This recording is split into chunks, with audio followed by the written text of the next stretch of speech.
happiness, everybody. What you want, what you need, what you want, what you need.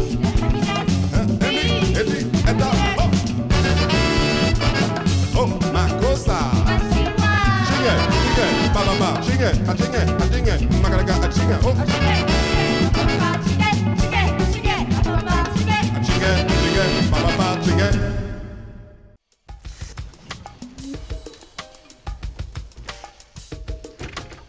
Ça va, maman? T'avais l'air contrariée tout à l'heure au téléphone. Je comprends pas. Je fais et je refais les comptes. Il manque quelque chose. Comment ça, il manque quelque chose?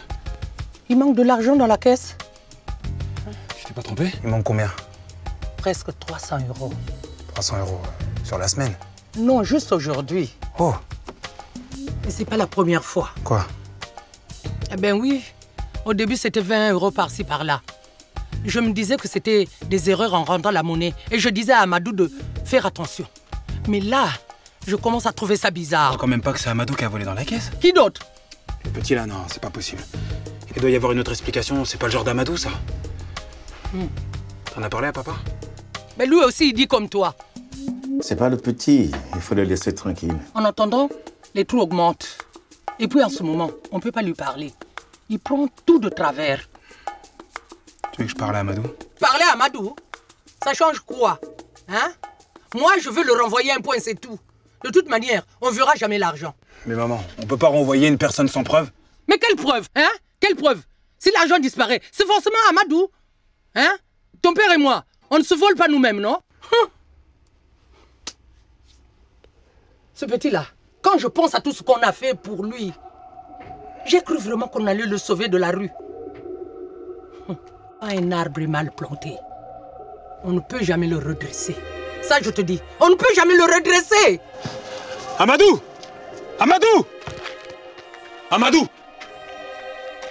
C'est quoi l'histoire? Tu tapes dans la caisse de mes parents? Quoi? Tu prends de la thune dans la caisse de mes parents? Mais t'es fou ou quoi? Tes parents, c'est comme mes parents? Vas-y, on parle là. Il manque 300 €. C'est pas la première fois. Comment t'as pu leur faire ça? C'est pas moi, gars. Comment ça, c'est pas toi? C'est qui? C'est ma mère, peut-être? C'est pas moi, je te dis. C'est pas le petit, il faut le laisser tranquille. Mais c'est qui alors? Ça va pas te plaire, gars. Ça va pas te plaire. Amadou n'a rien à voir dans ça. Mais où est passé l'argent? Il s'est envolé. C'est moi qui l'ai pris, j'allais le remettre. Qu'est-ce que tu racontes? Je te jure, gars. C'est pour ça que j'ai rien dit quand ta mère, elle m'a demandé pour la thune. J'ai bien vu qu'elle me regardait bizarre, mais qu'est-ce que tu voulais que je dise? Mais pourquoi tu m'as pas dit? Depuis ce matin, je cherche. J'ai pas pensé à te dire. Et tu étais à l'association et moi je devais aller apporter l'argent. Hé! Bandeko. Ewa mambo. Désolé, gars. Désolé.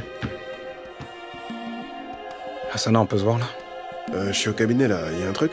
Il y a un problème avec mon père. Un gros problème. Vas-y, passe. Hassana, je sais pas comment faire.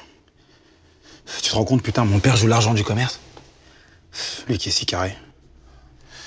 Tu sais, le jeu, c'est une addiction. Personne n'est vraiment à l'abri. Le truc, c'est que c'est un vrai piège. Ça fonctionne comme une drogue. Avec une sensation de manque. Plus tu joues, plus t'as envie de jouer. Ouais, mais ce qui est dingue dans tout ça, c'est que je me suis rendu compte de rien. Bah ouais, c'est normal. Les personnes qui jouent se cachent le plus souvent quand ils se rendent compte qu'ils ont un problème de jeu. Ils mentent. Ils sont prêts à raconter n'importe quoi pour masquer la vérité. Alors l'entourage met du temps à comprendre ce qui se passe.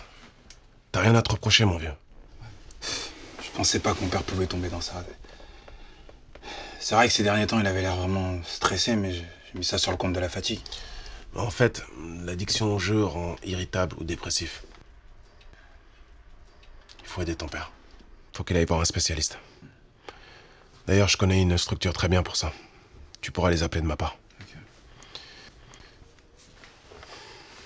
Je vais te dire un truc que j'ai pas raconté parce que j'étais pas fier.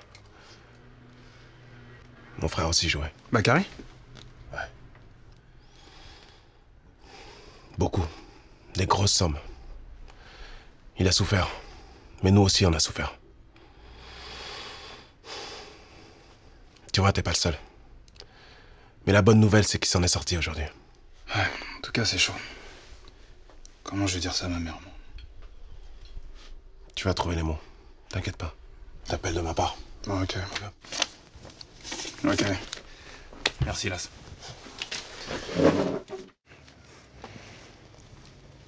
Papa, je peux te parler? Amadou m'a dit pour l'argent. Il t'a dit quoi? Qu'est-ce qu'il sait même? Sa bouche-là n'a qu'à rester fermée. Hein? Il m'a dit que tu jouais et que tu perdais beaucoup.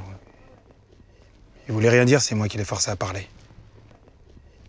Papa, il faut que t'arrêtes avec cette histoire de jeu, là. C'est ton argent? C'est toi qui te lèves à 5 h du matin pour travailler? Ah, laisse-moi tranquille. Papa, vraiment pardon. Mais l'argent que tu gagnes à la sueur de ton front, tu peux pas le perdre au jeu bêtement. Bêtement? Tu me traites d'idiot? Tu viens te mettre devant moi pour me juger.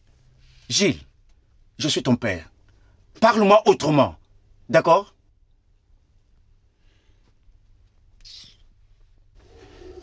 Je veux pas te juger, papa. Je veux juste t'aider. Je n'ai pas besoin de ton aide. Je vais régler mes problèmes moi-même comme je l'ai toujours fait. Je suis parti de rien. J'ai quitté le pays. J'ai travaillé toute ma vie. Quand la boutique a brûlé, j'ai recommencé à zéro. Alors, je ne me mêle pas de ta vie, alors ne te mêle pas de la mienne. C'est mon problème, Gilles.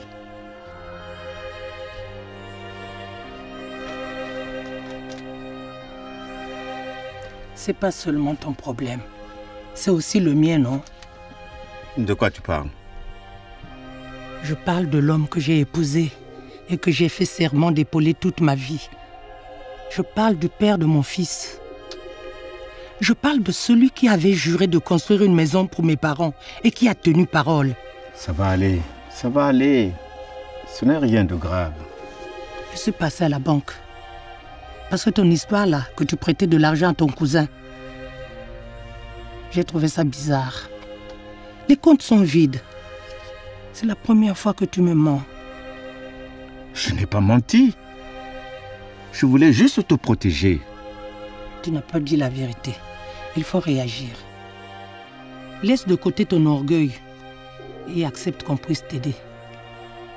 Soit tu te décides de t'enfermer dans ton orgueil, mais moi je ne vivrai pas emprisonné. Soit tu choisis la fierté et on se bat ensemble. Hein?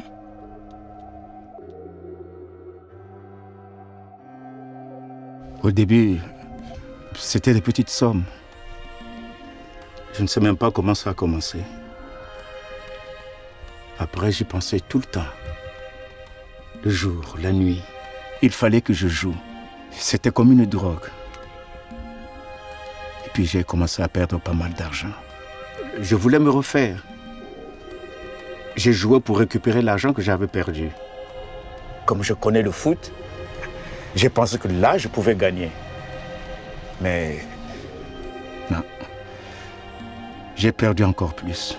C'est pour ça que tu dormais plus et que tu étais toujours de mauvaise humeur. Mais pourquoi tu n'as pas parlé avant? J'allais te dire quoi? Que j'étais comme un drogué avec le jeu? Que notre argent est parti en fumée? Non, vraiment non.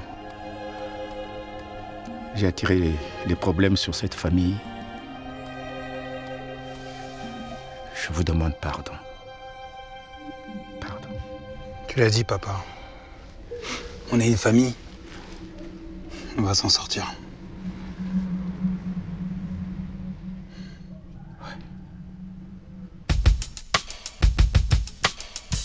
L'addiction au jeu a des conséquences lourdes. Des couples se séparent. Des gens perdent leur emploi et s'endettent considérablement. Pour s'en sortir, il vaut mieux se faire aider. Le soutien des proches est nécessaire. Il faut aussi orienter le joueur vers des structures qui l'aideront à soigner son addiction.